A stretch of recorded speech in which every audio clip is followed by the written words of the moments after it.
I've interviewed, about 500 scientists in my time for BBC television, for the Science Channel. I have my own radio show, which goes out to 130 radio stations across the U.S. every weekend. And I always ask them the question, when did it start? When did you get interested in science? And they always say the same thing. When I was 10. When I was 10, it was a telescope, a microscope, a chemistry kit, a visit to the planetarium, an astronomy book. Something set them off. Because before 10, everything is mommy and daddy, mommy and daddy, mommy and daddy. After 10, kids begin to ask, what is beyond mommy and daddy? And then they get this existential shock, this epiphany, realizing how huge and glorious and splendorous the universe is. And then kids just eat it up. They want to know everything about physics and chemistry. They want to know why the sun shines. They want to know everything. And then they hit 15, and it's all over. What is the greatest destroyer of scientists known to science?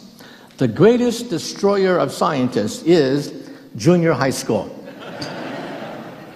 You see, we're all born scientists. We're born wondering, where did I come from? Why does the sun shine? Why do the stars twinkle? We're born that way until we hit junior high school. And then it is crushed out of us.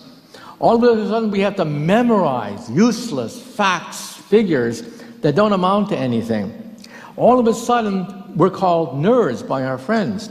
All of a sudden it's hard to get a date. All of a sudden the hormones are kicking in. So it's difficult. And then in high school you have this pyramid. This pyramid where you have the beautiful people on top, the jocks and the cheerleaders. I have nothing against them, but there is a pyramid in high school immortalized by Hollywood movies.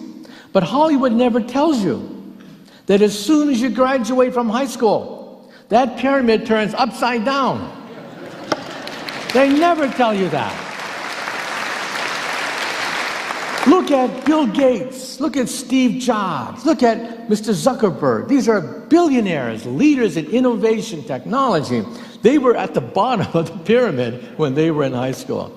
The internet, for example, of the future could be a brain net whereby we send memories, sensations, feelings on the internet, not just simple text messages. Think of it, teenagers are going to go crazy putting the memories of the senior prom, the memories of their first kiss on the brain net of the future. We can now do that with animals. We can actually record a memory. You train a mouse to do a certain thing, we record the impulses across the hippocampus, reinsert it back in when the mouse forgets the task, and the mouse remembers. We're going to have a brain pacemaker for Alzheimer's patients. People with memory problems will be able to push a brain pacemaker and remember. And now the Pentagon, just last week, announced a new initiative whereby GIs with brain injuries will be able to not only control mechanical arms and legs, but also have memory enhancement for those people injured in Iraq and Afghanistan. This is big. In some sense, our loved ones who have perished in our universe could be alive in another parallel universe. And then the question is, well, where are these parallel universes? And the answer is, they're in your living room. We coexist in the same space with these other universes. Now, Steve Weinberg, Nobel laureate, compares it this way. Think of radio. If I have a radio receiver and I turn to one frequency, you get a nice, clear musical signal. But in that same living room, you coexist with radio from all frequencies. You get Radio Havana, Radio Moscow, Radio Beijing. You get all these different frequencies right in your living room. You coexist with all frequencies. But your radio is tuned to just one frequency. In the same way, in your living room, there is the wave function of dinosaurs. In your living room, there's the wave functions of the loved ones that you cherished who are dead, but are still alive in a parallel universe. They're right in your living room, but we're not coherent. We're not tuned into them. Our frequency is different. Therefore, for all intents and purposes, we cannot communicate with them. So even in the ordinary quantum theory, the theory of lasers, the theory of optics, the theory of GPS, the internet, broadband, Even in ordinary quantum mechanics, we have this infinite set of universes.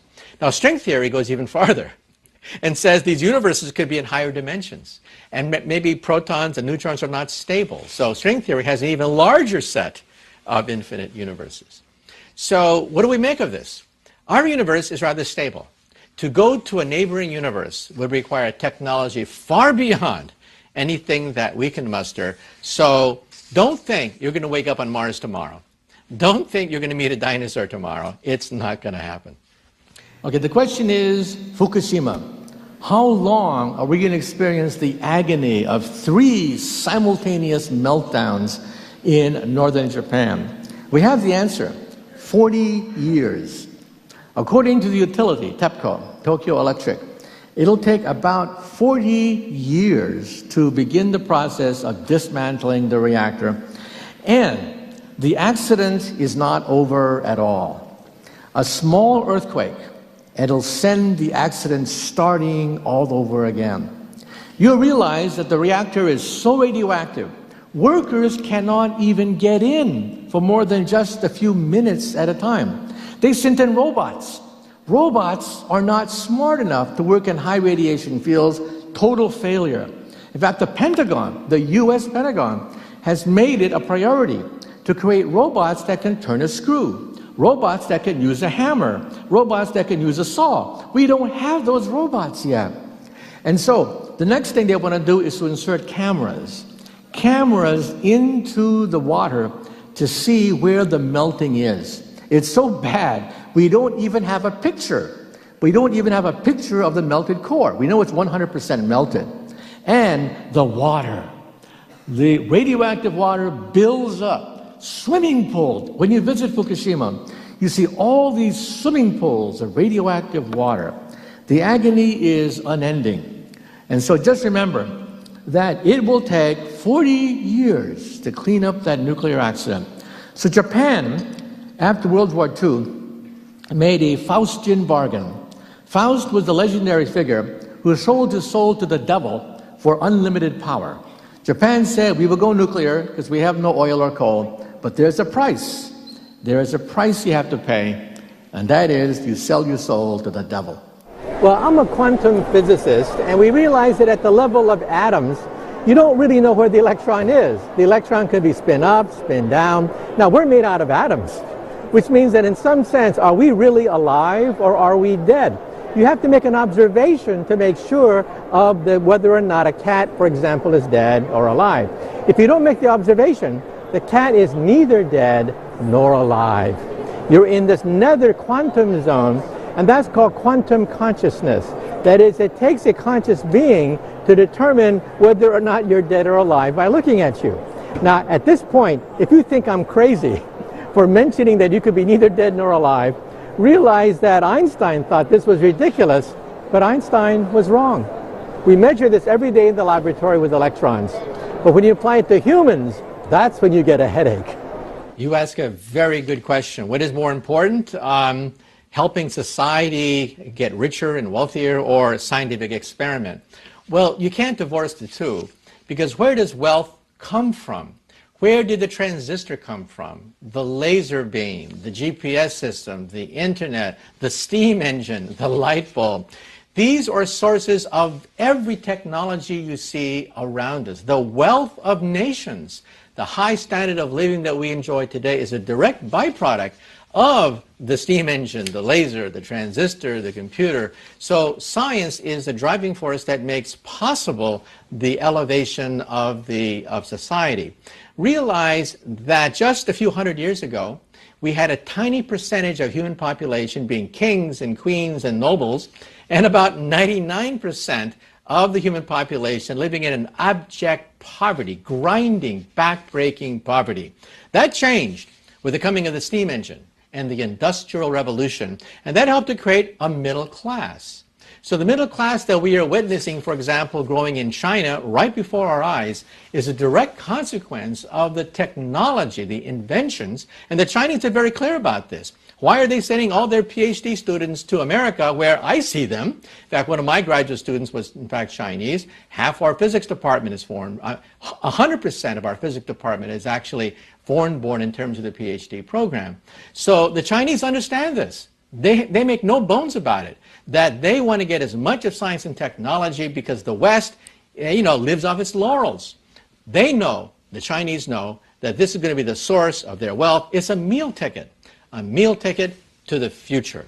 The entire debate on television is who gets to rob Peter to pay Paul? How are we going to redistribute the pie? How are we going to cut the pie thinner and thinner and thinner? My attitude is get a bigger pie. And where does that bigger pie come from? Well, yeah, tax credits, yeah, entrepreneurship, yeah, all that. But it mainly comes from invention, science. That's where the pie gets bigger. When I was a child, I had a role model, and I idolized Albert Einstein. And my favorite Einstein story is this. When Einstein was an old man, he was tired of giving the same talk over and over again. So one day his chauffeur came up to him, and the chauffeur said, "Professor, I'm really a part-time actor. I've heard your speech so many times, I've memorized it. So why don't we switch places? I will put on a mustache. I will put on a wig. I will be the great Einstein, and you can take a rest and be my chauffeur." Well, Einstein loved the joke, so they switched places. This went along famously until one day, a mathematician in the back asked a very difficult question. And Einstein thought, oh, the game is up. But then the chauffeur said, that question is so elementary that even my chauffeur here can answer it for you. Thank you very much. You've been a great audience.